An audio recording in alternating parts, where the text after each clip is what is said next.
Hello everybody, welcome back to 366 Days of Hope. My name is Pearl and I'm here to share our next video, which is the gift of hospitality. So my bestie and I were talking about how when we both grew up, hospitality was a huge part of our life. We constantly had guests over or we were being invited to other people's homes. And usually the host was obviously in charge of doing a lot of preparations. And I know I talk about this as a couple of days ago of me just being really busy and having guests over and how there's a lot to prepare. But I understand why some people can feel intimidated about hosting because they might feel like, oh, I have so much to clean, or people might judge how my house looks or whatnot. But you know what I think really goes through most people's heads is that they just love the fact that they got invited to someone's inner place. You know, your home is your inner sanctuary. It is the closest part of who you are. And so when you get invited into someone's space, it's you basically saying, hey, you're part of my friendship circle. You're part of my family circle. And that is such a precious place to be.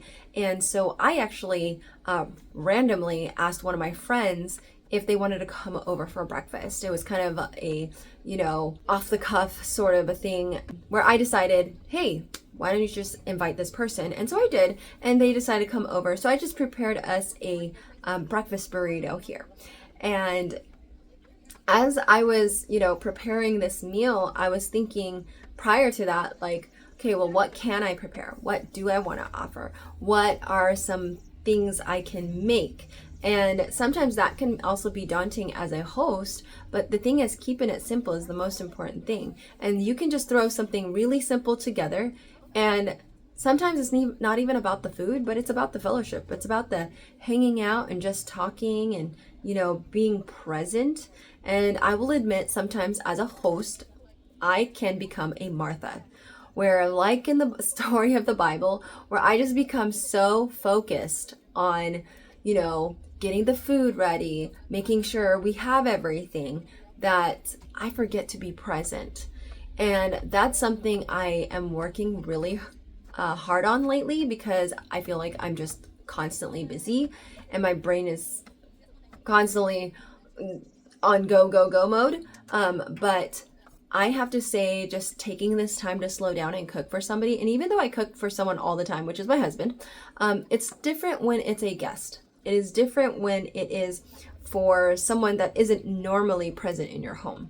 And it's also kind of a special treat because you might create something a little different than what you normally do. Although breakfast burrito is not abnormal for us. I do breakfast burritos all the time, but I may change up what I put in. So I ended up making this tofu scrambler, and I seasoned it with a ton of stuff. And then I was making the taco filling, which basically I cheated. I used the vegan taco filling from Aldi's, and then I added black beans to it just to add a bit more protein in there. But I did have my pancakes I made a while back that my bestie taught me.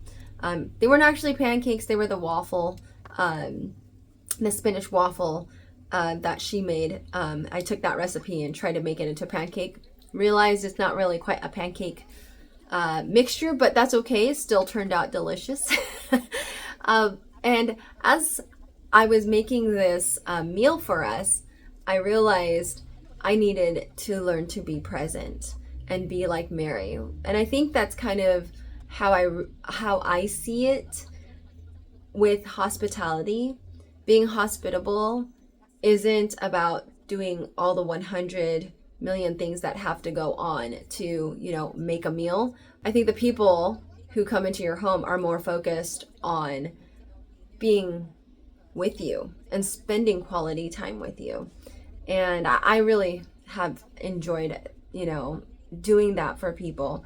And I think that we need to encourage more people to host and more people to, be hospitable. And I get that some people kind of get shy, but I think that's a gift for us as Christians. It's a gift because we get to not only share a meal, bond over things, but it allows for us to create memories. Memories we can never replicate. I remember watching this reel. It said, you will never be in the same place the way you are at this very moment. You will never get to sit with the same person the same way that you are at this very moment. You will never spend time with the people that you are with at this very moment.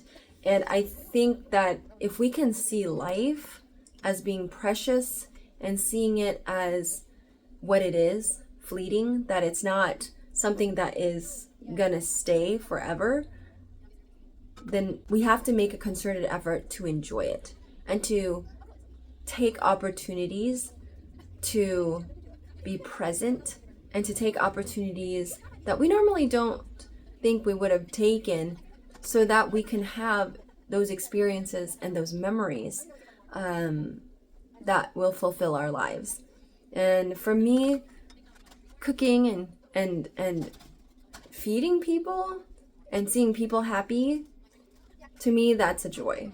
And I've just learned that that's something I want to maintain as a good habit as I get older, because I was listening to one of my clients and they said something that just hit me a little harder, because they said, you know, when you're in your 50s, it gets so much harder to make friends.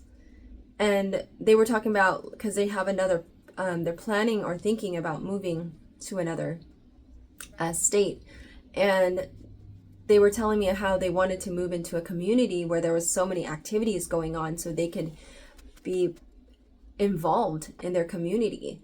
And I completely agree. I think it's so much harder when you don't have a community, which is why I feel like when I plug into my church, it enables me to be involved, enables me to have opportunities to rub elbows with people I don't normally or wouldn't normally do that with, you know? And so I find that hospitality enables you to do that too. So when you invite someone over that normally you wouldn't be hanging out with them, and you open your home to other guests to come, it's like you get to meet so many beautiful people, you know, created in the image of God. And I think that's something we should encourage and embrace more, especially in this day and age of loneliness and isolation. And this is me just encouraging you guys to consider starting small. You know, maybe it's just inviting one or two people over at your house before you feel comfortable hosting an event. And the more you do things, the better you get at it. And again, like I said, it doesn't have to be a big, you know, fiasco. You can just have it simple. I think what people really want to do most is to connect. They want to just sit and talk and kind of shoot the breeze with each other, and they want a space to be able to do that.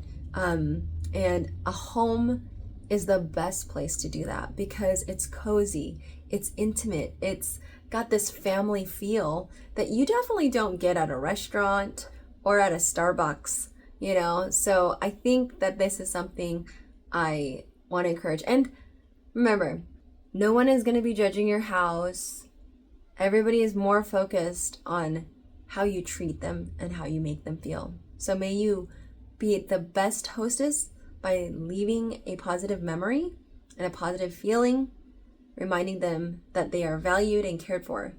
And I hope that that's something I emit to the people that I bring into my home, and that, you know, each person feels like they've been well cared for. So with that said, guys, may you live, thrive, and be healthy. Take care. Bye.